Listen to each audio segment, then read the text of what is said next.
Hi everyone, నా స్టైల్లో చేపల పులుసు ఎలా చేసుకోవాలో ఈ వీడియోలో చూసేయండి. ఫస్ట్ ఆయిల్ తీసుకొని మెంతులు, చెక్క, లవంగ, బిర్యానీ ఆకు వేసుకొని ఆనియన్స్ కూడా వేసుకొని మంచి కలర్ వచ్చే వరకు ఫ్రై చేసుకోవాలి.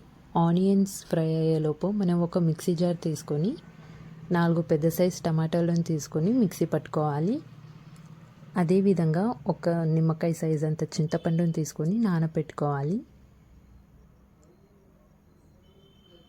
ఆనియన్స్ మంచి కలర్ వచ్చిన తర్వాతకి 2 స్పూన్స్ అల్లం వెల్లుల్లి పేస్ట్, పసుపు, 2 స్పూన్స్ కొబ్బరి పొడి వేసుకొని పచ్చివాసన పోయే వరకు మంచిగా ఫ్రై చేసుకోవాలి.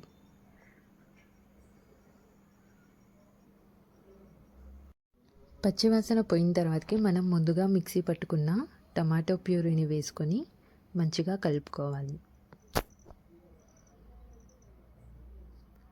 ఈ టైంలో మనకి సరిపడినంత కారం, ఉప్పు వేసుకొని మూత పెట్టేసి 5 మినిట్స్ మంచిగా ఉడికించుకోవాలి. ఆయిల్ మొత్తం పైకి వచ్చే వరకు మంచిగా ఉడికించుకోవాలి.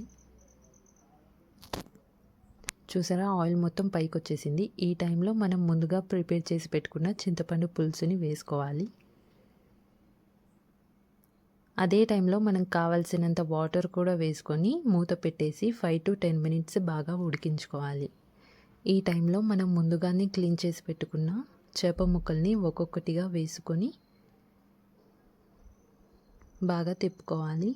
చూసారా, చేప ముక్కలు ఎంత వైట్గా ఉన్నాయో. ఇలా రావాలంటే రాళ్ళుప్పు, నిమ్మకాయ వేసుకొని మంచిగా క్లీన్ చేసుకోవాలండి. ఒకసారి చేప ముక్కల్ని వేసిన తర్వాతకి ఈ విధంగానే తిప్పుకోవాలి.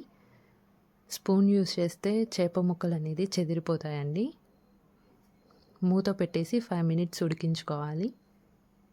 5 మినిట్స్ తర్వాతకి ఒక స్పూన్ ధనియాల పొడి, ఒక 3 పచ్చిమిర్చీలు వేసుకోవాలి.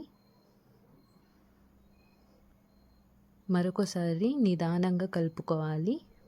ఈ విధంగా లాస్ట్లో కొంచెం కొత్తిమీర యాడ్ చేసి స్టవ్ ఆఫ్ చేసేయడమే అండి. వేడి వేడిగా చేపల పులుసు రెడీ.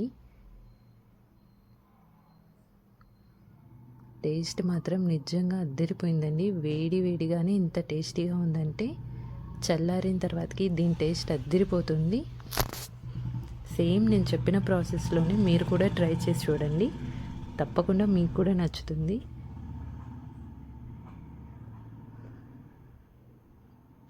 టేస్ట్ మాత్రం అదిరిపోయింది. ముక్క కూడా చూడండి ఎంత సాఫ్ట్గా కుక్ అయిందో. ఈ వీడియో నచ్చినట్లయితే లైక్ చేయండి, షేర్ చేయండి, సబ్స్క్రైబ్ చేసుకోండి. Thanks for the watching. తప్పకుండా ఈ రెసిపీ ట్రై చేసి ఎలా ఉందో నాకు కమెంట్ చేసేయండి. Bye bye.